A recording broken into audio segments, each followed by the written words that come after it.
Dans notre cinquième vidéo, on va apprendre comment utiliser l'outil Pathfinder. Alors, pour vous démontrer ceci, je vais créer certaines formes compliquées. Alors, on va mettre un rectangle et à côté du rectangle, peut-être qu'on va mettre une étoile. Une étoile de n'importe quelle couleur. Okay, donc, j'ai deux formes jaunes. Notez bien que je vais placer l'étoile au-dessus du rectangle. Ce sont toujours deux formes indépendantes. Alors, je peux en déplacer une indépendante de l'autre. Ce n'est pas ça que je veux faire par contre. Je veux les coller ensemble. Je veux que ça devienne réellement une forme. Alors, pour le faire, je sélectionne les deux. J'ouvre mon outil Pathfinder. Et la première icône ici dit Réunion. Si je clique dessus, je peux voir que les deux formes maintenant sont devenues une.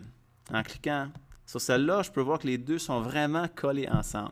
On peut changer la couleur, on peut faire des rotations dessus. Toutes.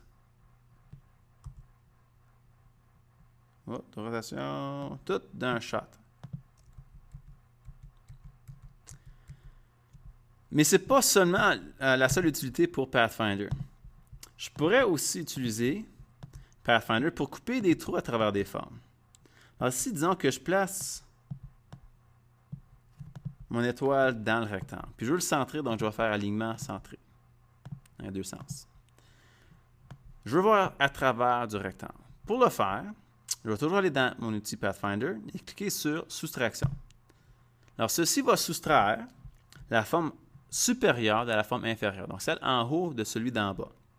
Alors je clique dessus, puis paf, je vois que je viens de foncer un trou de la forme d'une étoile dans mon rectangle. Et maintenant, je peux même voir à travers de cette forme-là. On va dessiner juste une autre forme. On va la placer en arrière-plan. En arrière-plan. Pour voir que c'est bel et bien du vide. Pour démontrer votre maîtrise, essayons de recréer l'image suivante. Lorsque vous pensez avoir fait, montrez-moi là avant de passer à la 6e vidéo.